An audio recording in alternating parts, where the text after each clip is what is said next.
जय श्री राधे। श्वास श्वास में कृष्ण भज, व्यथा श्वास नहीं खोए, ना जाने या श्वास की फिर आवन होए न होए। जीवन में वही क्षण श्रेष्ठ है जिस क्षण हमारी जिह्वा से भगवान का नाम निकलता है। एक ऐसी ही प्यारी कथा मैं आप सब लोगों को श्रवण कराता हूँ। एक बार कैलाश पर भगवान भोलेनाथ माता पार्वती के संग विराज रहे थे।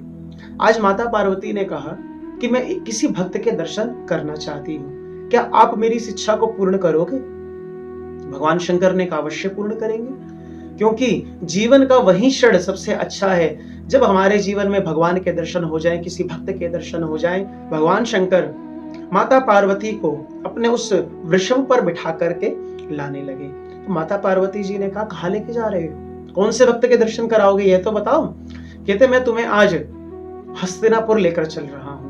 कहते वहां कौन सा भक्त रहता है?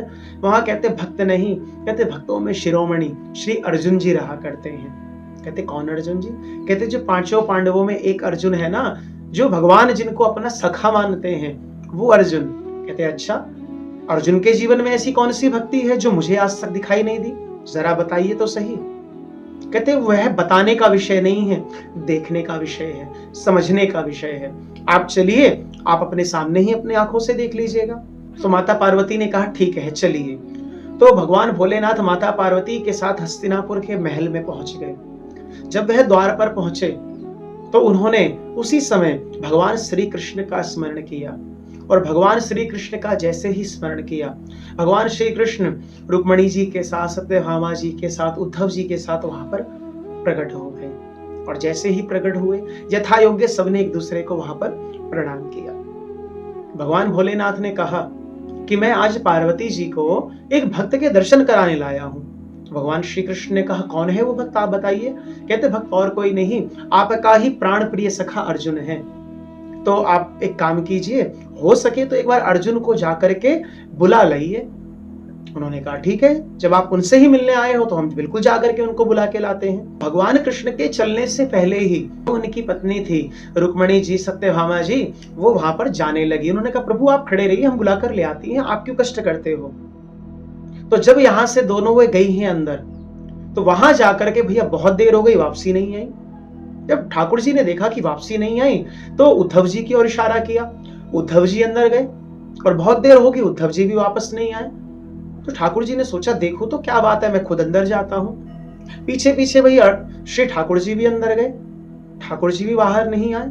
जब भगवान श्री कृष्ण अंदर गए तो भगवान श्री कृष्ण ने क्या देखा कि सुभद्रा जी तो हैं, वो अर्जुन के चरण दबा रही हैं, पत्नी है ना भैया उनकी, और जो रुक्मणी और सत्यभामा जी हैं वो पंखा चल रही हैं। श्री उद्धव जी भी वहां खड़े हैं और उद्धव जी के नेत्रों से अश्रुपात हो रहा है।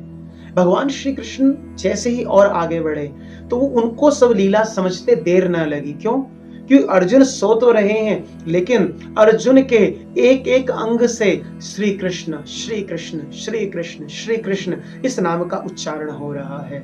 जो भी अर्जुन को स्पर्श करता उसको भी भैया अष्ट सात्विक भाव उत्पन्न हो जाते। अब भगवान श्री कृष्ण भी सुन रहे हैं कि भैया अर्जुन के प्रत्येक अंग से मेरा नाम निकल रहा है।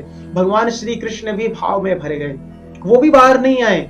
अब यहाँ श्री भगवान भोलेनाथ ने क्या किया, ब्रह्मा जी का आवाहन किया। ब्रह्मा जी आए, ब्रह्मा जी को भेजा जाओ देखो अंदर क्या हो रहा है। ब्रह्मा जी भी पहुंचे। ब्रह्मा जी ने भी जब देखा कि अर्जुन के प्रत्येक अंग से भगवान का नाम उच्चारित हो रहा है, अब तो वो भी इतने आनंदित हो गए, अपने चारों मुखों से भगवान का नाम लेने लगे।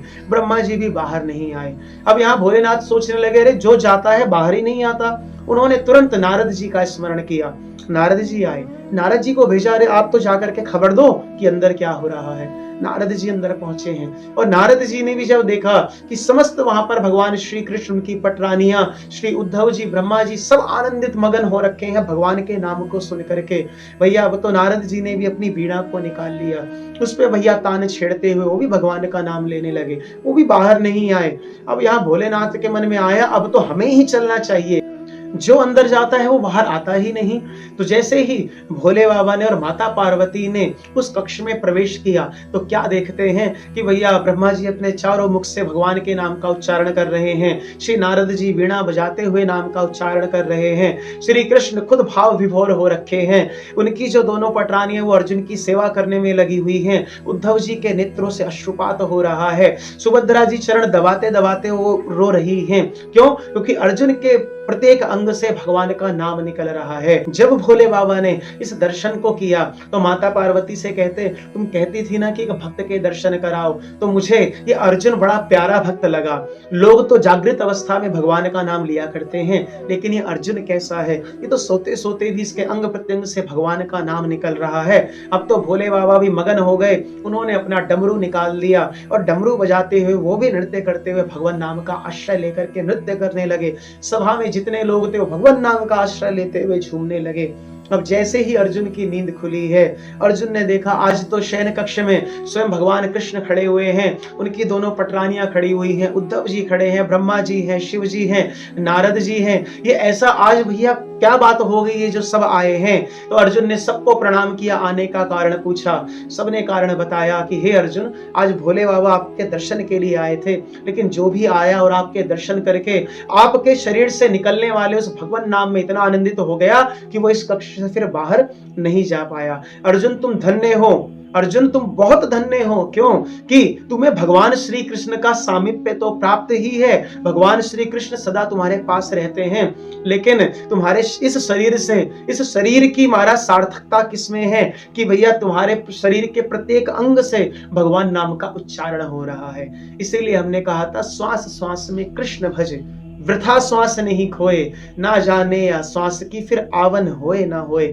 इसलिए जो भी व्यक्ति प्रत्येक श्वास से भगवान के नाम का उच्चारण करता है वो भगवान की नजरों में वो सबसे बड़ा भक्त बन जाता है। इसलिए अपने जीवन के एक पल को भी भैया खाली मत छोड़ो, कोई भी काम करते रहते हो करते रहो, लेकिन उसके साथ में भगवान नाम आपके मुख से निकलते रहना चाहिए। अगर मुख से नहीं निकल पा रहा तो आपके मन में भगवान नाम का स्मरण सदैव चलते रहना चाहिए। अगर इतना भी हमारे जीवन में ये भी भैया आ गया तो समझ लेना भगवान को मिलने में फिर कोई देरी नहीं है। जय जय श्री राधे।